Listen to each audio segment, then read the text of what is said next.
Oh, it's not like it used to be.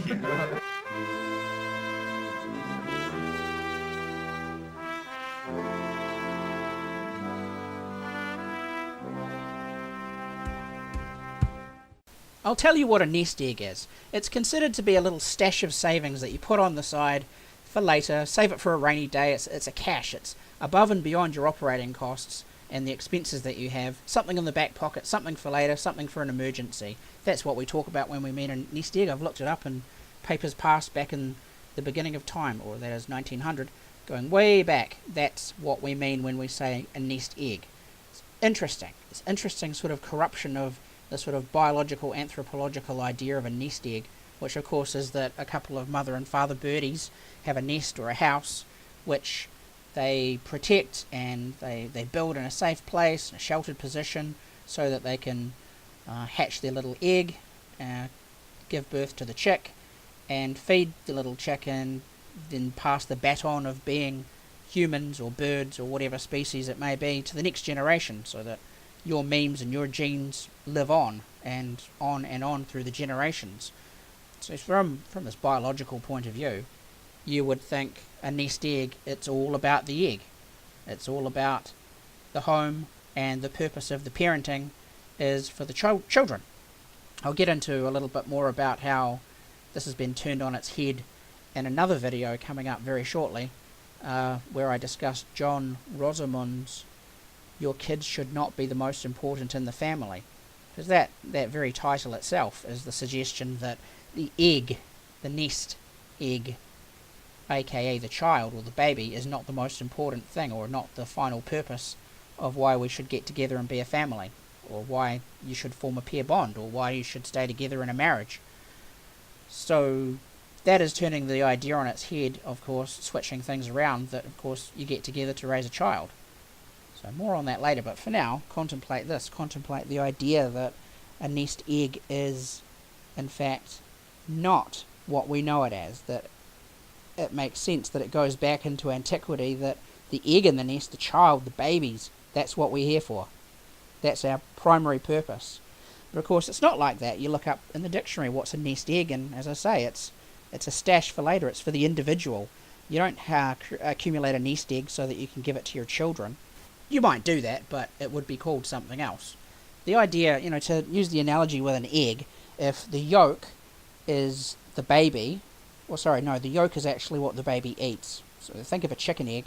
There's a little red spot in the yolk which becomes the chick itself, and then there's the yolk that's full of protein and good stuff, which, in utero, the little chick consumes and eats and grows, and then when it's strong enough and developed enough, it cracks out of the shell.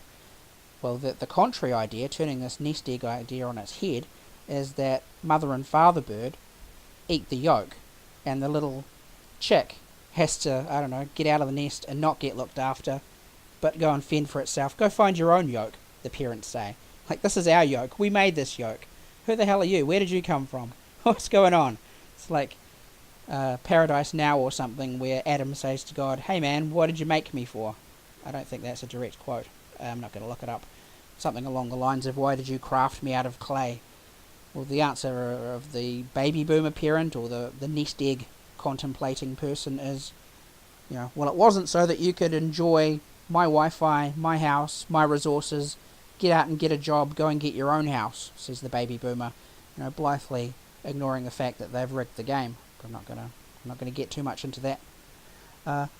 Couple of quick pop references about nest eggs. I remember the plot of the movie Speed. It's a little bit different. I think it's different. I don't see this popping up too much. The bad guy, the villain, his motive in the movie Speed, taking on Keanu Reeves and putting elaborate bombs on elevators, and of course famously the bus that Sandra Bullock drives, to blow the thing up. He justifies his killing of innocent people and the police and the powers that be, and just regular citizens who ride a bus, who go to work, who are just jumping on a public bus. The members of the public, they all have to have their lives put at risk and possibly be killed, so this guy can get a payoff, because he literally says he's not happy with his pension plan, he's not happy with his years of service, and he wants a better retirement plan. So his retirement plan that he's taking into his own hands is to put a bomb on a bus, and you guys need to give me several $1,000,000 so I'll turn it off. And Keanu Reeves, of course, I don't know, I guess you'd call him a millennial. He's going against this baby boomer bomber to defuse the bomb and save the people. It's an analogy for saving the state, I would suggest. Another example that comes to mind for whatever reason is House of Cards, the original British series based on the book, where the old Prime Minister wants a little nest egg for himself. It's for not for the country. He's not putting effort in to help his family or anything in particular apart from his retirement plan. He wants to use his power while he's got it to cut through the red tape and to get himself some land or some foreign position. I forget quite how it went.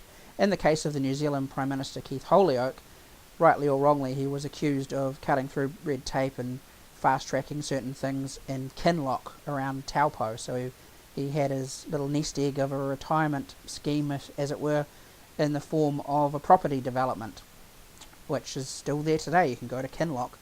I haven't been there, but I looked it up at one point, and I know it exists. So that's a nest egg as we understand. It's just this little cash that an individual holds on to. And this goes back to at least 1900. If you consult papers past, people are talking about it in those terms. They're not talking about it as, your nest egg is your baby, your child, your future, the future generations of your family, or your race, or what have you. It's a personal little stash. So we say nest egg, but we mean something else. It's quite literally not your nest, not your egg. Although, from a certain point of view, a nest has ceased to become the family home for raising chicks in. It's become a house or a residence, a dwelling for this baby boomer parent, if you like, to enjoy their consumer goods. Not a place for raising children. So when I talk about this article, you'll see echoes of this very much the case, how life is supposed to revolve around the parents, not the children. So it's not a house, it's not a rookery, it's not a nursery, as it were, for raising children and supporting them. It's quite the opposite, and he's driving this point home. But I'll speak about that later, because although I set out to discuss that, I became distracted by the idea. As I say, I went to Papers Past and had a look, and then I went to the Ngram Viewer in Google Books, which is quite a fun little app that anyone can use online. You just put in a word or a term, and Google will sift through all of the books in its database, and it will create a simple line graph plotted against time of how often this word is used. So I've created this chart here, which didn't take too long, just spitballing an idea. It could be nonsense, but it was quite fun to do. And I had the hypothesis that the uptake in the term nest egg, i.e. the sort of euphemism of I'm looking out for number one, it's every man for himself, it's a dangerous world, I need to put away a stash, as opposed to, because I take it that this idea is directly oppositional to caring for a family, or putting things away for your child's college fund, or putting money away to help your kids get on in life, or helping them get property, or buying a car for them, or giving them a wee boost to help them out of the nest, right? Because if that's what a successful family would do, you would provide for your children beyond kicking them in the arse. Of course, you don't want to just boot them out of the nest and they fall down and die. You want to give them the benefit of your advice and some of your resources, because it's a family project, it's a dynasty. Or contrary to that is the children are sort of like pesky little parasites that we might not even have children, but if we do, we somewhat resent them, and we don't stay together in a marriage for the children. We stay together for our own very individualistic, selfish reasons. I'm speaking of contemporary times, but if we go back to the early 1900s, looking at this graph, the pre-war era had an unprecedented uptake in the use of the term nest egg. I'm not showing what the line looked like prior to 1900, but I can tell you it's pretty flat, and below that 20%, or not even 20%, it's 0.0000, very slim bottom line there, doesn't really go above it. But then something funny happens in around about 1905. Things start to pick up, which I've drawn a circle around, and what happens is when it peaks and plateaus, the word nest egg that is, you've got World War One. So it's almost as if you just wanted to look through this sort of one-dimensional lens of how many people are writing or talking about nest egg as a term, the more they talk about it, you could say, the closer to war we are. And then when there's World War One, I suppose people band together and they hang out and they're much more unified because they've got to fight a war. So, say one thing about war, it brings people together. There's a time of common bond, and it's good for politicians. That's why they do it, for one thing, because you don't kick your leaders out. Everyone's got to band together. It's no time for partisan politics or to critique the leader. You've got to do as he says so we can get out of this shit, right? Once things calm down and you're not at war, it's a good time to start discussing whether you're happy with your leadership or not. That's just a natural human nature thing. So then you got this post-war plateau where there's no more uptake in the word nest egg. People have stopped talking about it. So it's almost as if the war were designed to stop people being so selfish and individualistic and to get back to the community and their family. Well, then it worked, because right through the 20s, people aren't talking about nest eggs anymore, at least not until approximately the 1927 year, which also coincides with, that big black Wall Street crash where we have economic decline and share market, people jumping out of buildings, and suddenly I think we associate that with the use of the word nest egg because people are suddenly abandoning families and abandoning group identities and trying to just survive as individuals. It's much more selfish. They're ferreting things away. They're sticking it under the mattress. So naturally, in the narrative and the discourse, people would be discussing the word nest egg much more, and in favourable terms, of course.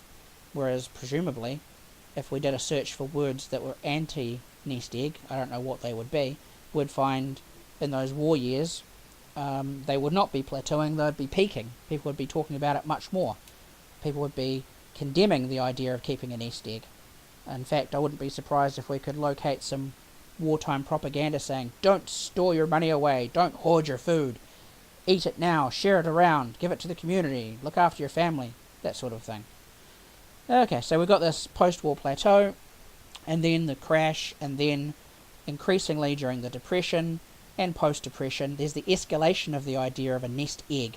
People are talking more and more about a nest egg, and of course you would, or you can understand if times are tough and you can't rely on the economic system around you to supply you necessarily. It might be a pretty good idea to have a couple of loaves under the bed or something, or a few cans of veggies so that you're ready. So you discuss and think about much more about this nest egg idea, because then we get into World War II, and it's a different scenario.